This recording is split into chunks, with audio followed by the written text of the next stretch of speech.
can show you that photo as well. It's like 古代人 你懂吗? They shave off the bottom half first and they have the hair, long hair. Yeah. Then eventually they shave off everything. Yeah. Because I was in the ICU for about a month, who is going to maintain my hair, right? Correct.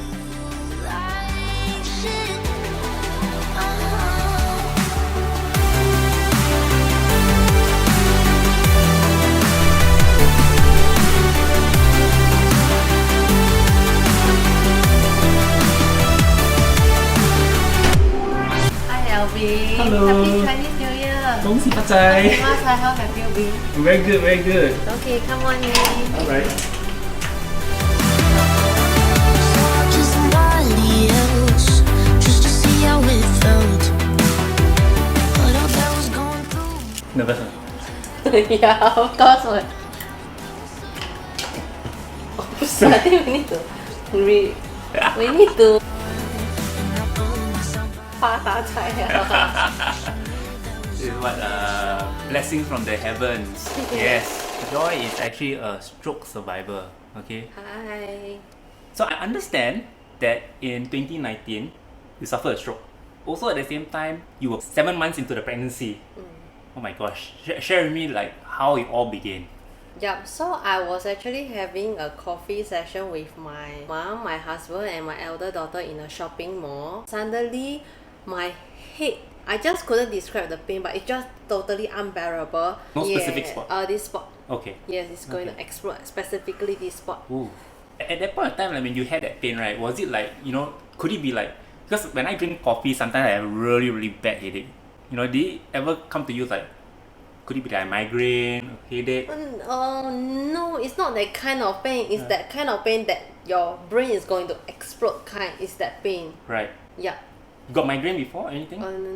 No. No migraine, Yeah. okay. My mom actually advised my husband to bring me to the nearest GP, but being 7 months pregnant, right, I couldn't really walk that far. I just couldn't walk any further, so I slowed down and sat down on the floor and eventually lie down on the floor.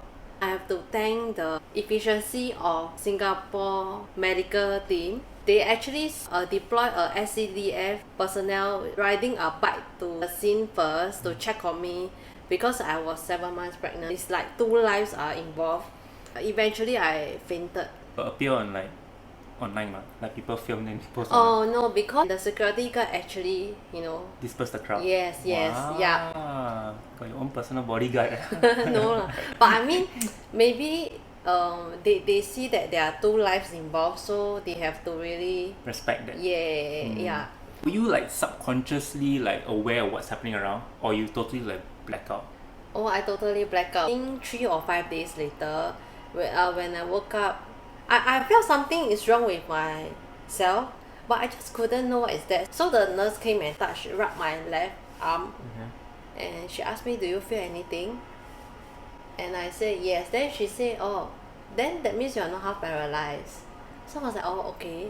And I didn't think that At that point much. in time, like, why are you talking about me being paralyzed, right? Yeah, so to be honest, nobody told me what happened. But even my husband also didn't tell me that I had a stroke. I was in tremendous pain from the head to the nose to the mouth. So basically, there was tube going into my head because they want to monitor the brain pressure. Wow. And I have also a tube going into my nose, my mouth, as well as they put another tube into my throat. To the extent, right, no doubt I was semi-conscious in ICU.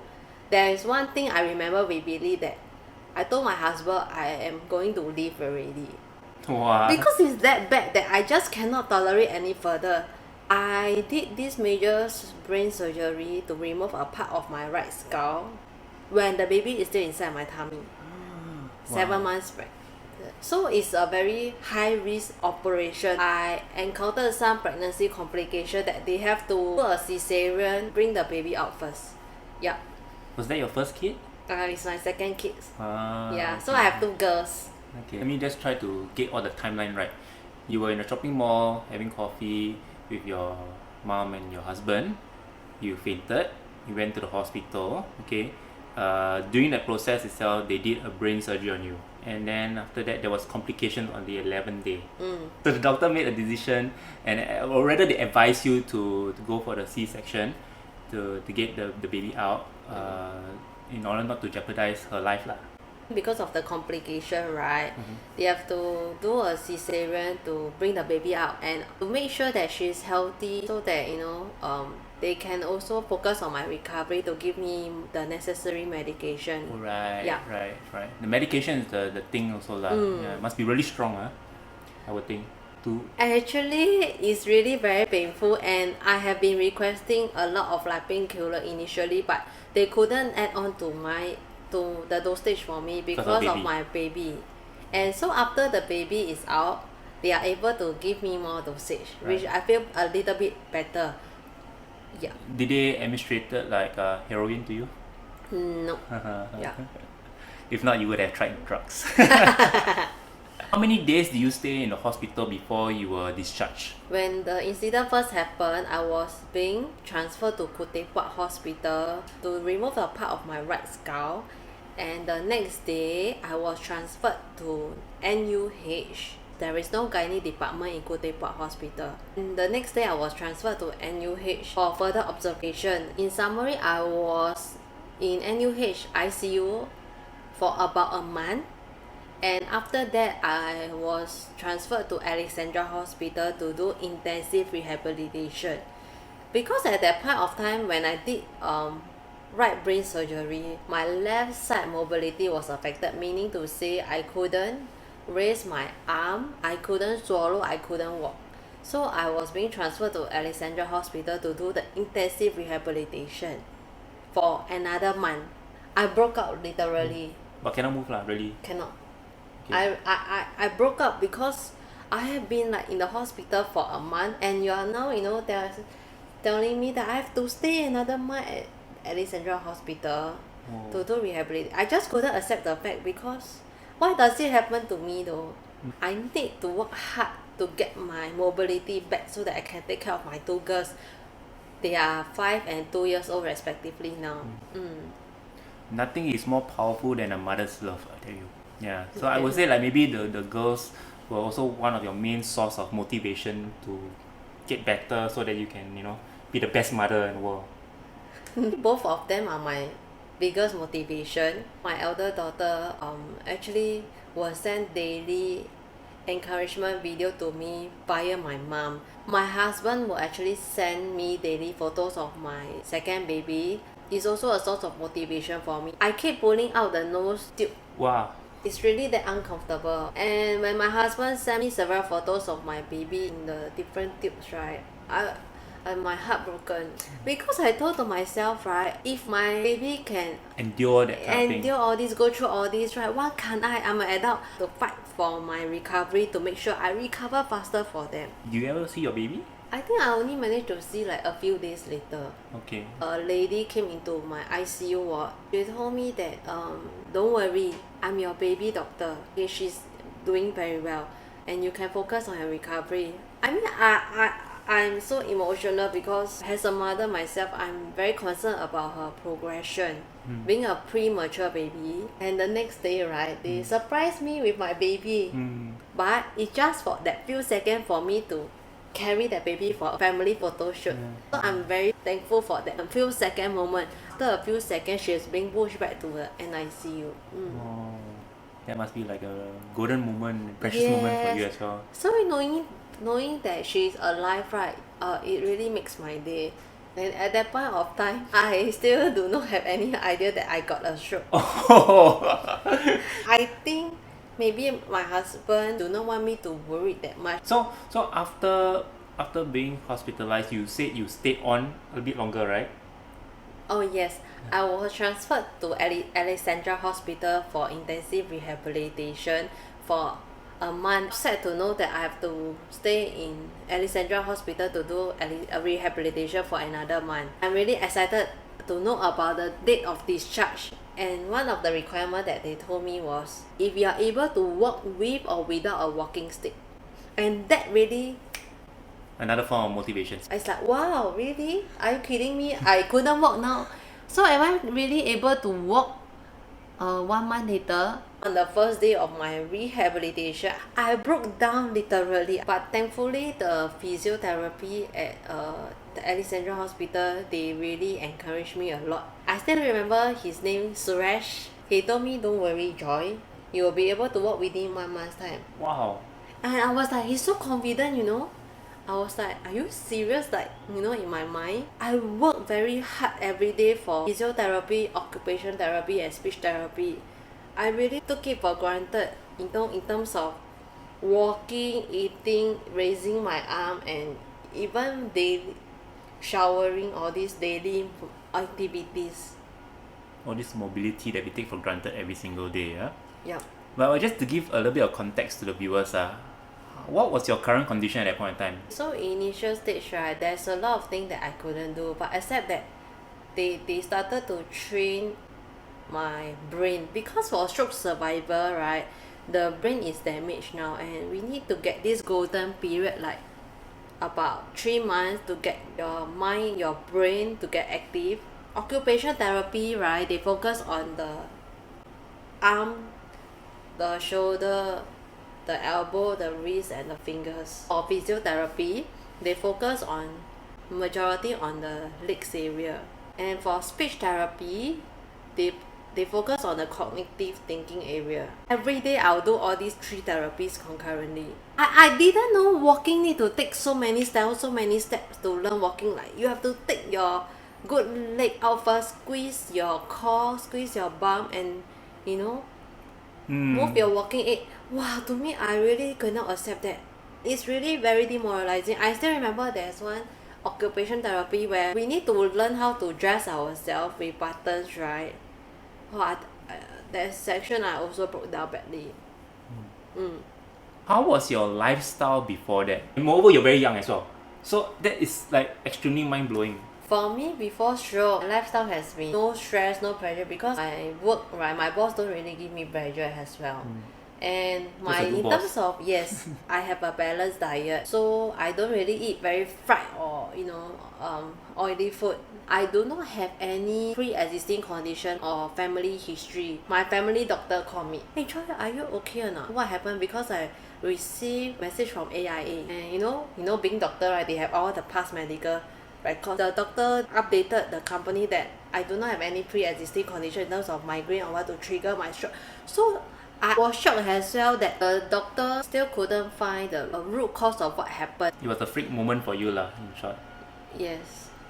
It was unexpected. Nobody would have thought that, you know, you, of all people in the world, would have stroke. To me, right, I always thought that, you know, stroke is usually for the elderly, but no, I'm wrong. I'm also a volunteer with Chong Pang GRC since 2013. When Minister Shanmugam get to know about my story, he find it very inspiring. Would like to share my story on his Facebook page. Could just, you know, blur my face, cover my name and things like that. I told him I am ready to share my story with the public already. When my story is being posted on Minister Shanmugam Facebook page, Xing Ming came and interviewed me as well. And Singapore National Stroke Association also get in touch with me. And they also shared that they haven't heard this kind of story before as well. The in charge at SNSA, how I overcome all this, because right, many stroke survivors will have suicidal thoughts, and I told her, yes, I totally agree with you, because I myself also have that suicidal thoughts. Because of the pain,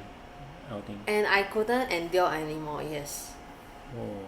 So when SNSA contacted me, and I told them I will be able to help them in terms of sharing my experience to existing stroke survivors. I understand what they have gone through. When I was in the hospital, there is a counselor who came and counseled me. I appreciate that, but it's like, it's hard to connect and relate with her because we're not the person that have gone through all this. So eventually, I joined SNSA as a volunteer as well. It must have made a big impact lah. Yeah. Because you yourself, you're a stroke survivor and you did very well. And everybody asked me, how come I remember all this whole journey, the timeline? And I am glad that my husband, he is the one who document in terms of the date and the time and all the picture. He took all the pictures and things like that. And one thing that made me really very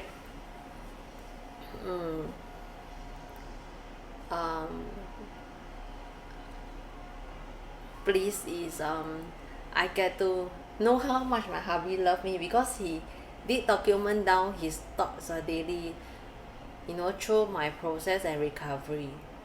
Oh, that's so sweet. Yeah, that's why we have been together for 20 years already. Yeah. You talked a little bit about like your lifestyle before that. Okay, now how about your lifestyle now? Has anything changed? Because I mean, back then you're already living a very healthy lifestyle. Is it now a little bit more healthier? I wouldn't say I lead a healthy lifestyle before that because I was not active in terms of doing exercise. After stroke, right, I try to exercise often and have a more healthy food. So how often should someone exercise? It will be better if you can squeeze out maybe 30 minutes of your time daily. And nowadays YouTube, right, there's a lot of videos for maybe 10 to 15 minutes or even half an hour exercise. It not only keeps you healthy but probably also lose some weight for myself. Or you're 100% like recovered? Okay, so I must be thankful and blessed that maybe because I'm young and I'm hardworking during my physio time, I should say that I am mostly recovered because for stroke survivor, right, previously my left hand was like that, it's clenched. Okay. But now, right, my left fingers are much more better. Honestly, there wouldn't be 100% recovery in terms of my left hand wouldn't be 100% recovery as my right. But I think most importantly, right, I must still continue to get myself to exercise even more. And I do still go, for physio, but not as often because I get to exercise, myself at home now. And to me, right, yes, no doubt it wouldn't be 100% recovery for my left fingers, but I'm very happy now because I'm living a second life. So this can be worked out eventually, Oh, okay. as long as I don't give up. And yes, I do look normal. Before I put on this artificial right skull, right, it was like this. And guess what? You guess how much is this how much is it to make this so-called fake artificial right skull here? It's about 18K. I was gonna guess 20K. Yeah, it's about that. And it's from Switzerland. I was like, what? So overall, right, you stayed in the hospital for 2 months, right? And then, but of course, that's not the end. You still need to go back for like physio and all that kind of stuff. I mean, that would probably cost you a bomb, right? Yes. I mean, so how much did it cost you overall? Okay, in terms of Hospitalization. hospitalization is about 150K. So I am able to claim for that. The good thing is I did proper financial planning for myself. I purchased the necessary policy and plan because, right, for any pre-existing condition like stroke survivor, right, we are not able to buy any more policies because there is no insurance company who want to take us really. And I'm really glad that I planned the necessary policy for myself and my loved one. Wow. Oh, that's a blessing in disguise, man. If not, you would have to fork out like what, 180K? About 100 there. Wow. So nearly 200K, you will need to fork out from your pocket, assuming if you didn't buy any policies at all. Yep. Then how about your second kid? Was she covered by any chance? This is the part that I regretted the most. And buying this maternity insurance is no longer a priority for me. And being a second time mommy, right, I have given to my first girl and everything is perfectly well and everything goes as planned. I mean, who would have thought, right? Things are... I say, should be fine, right? First one also sun ma. Yeah. It's normal, but didn't know that things happen Yeah. suddenly like that.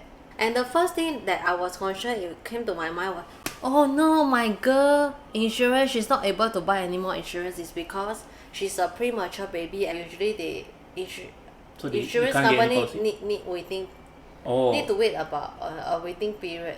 right. Yes, because their organs are not fully developed. Okay. And they need to get the doctor memo to make sure that they are alright and fit and healthy to purchase insurance. Right. Yes. So I'm really very glad, you know, after a year later, after all the doctor memos and the checks, right, I managed to buy the necessary insurance for my girl. wow. That's like, it's happier than Tio Toto in Yeah. our body, you know. Yeah. Because it's like, I always encourage everyone to plan or get the policy insurance when they're in the pink of health. I think they always say like, you know, you buy insurance not to use it, you know, but you just imagine like buying an umbrella, you know. Nobody buys an umbrella to, you know, to use it on a daily basis. But whenever it rains, right, it's useful. You can actually make use of it. So I think in this case itself, right, I mean, you bought it for yourself. Of course, nobody wants to get stroke, you know. But then if it happens, at least that saves a lot of like financial burdens on the family, and then you can just focus on, you know, recovering, getting well, and just living a happy life together with your family. Oh yes, and the good thing is, right, I bought life policy which cover early to major stage critical illness, and once I'm done, you know, when I'm diagnosed with this critical illness stroke, right, I'm able to get a lump sum payout from the company, and this actually gives me financial freedom without having the stress to work during my recovery period. Do you have any words of encouragement to those people out there, you know, that may be suffering from stroke, or, you know, maybe depression or whatnot, or maybe loved ones who are taking care of someone has suffered stroke before? Any words of encouragement for them? I must say for caregiver, I really salute all caregiver. You know what?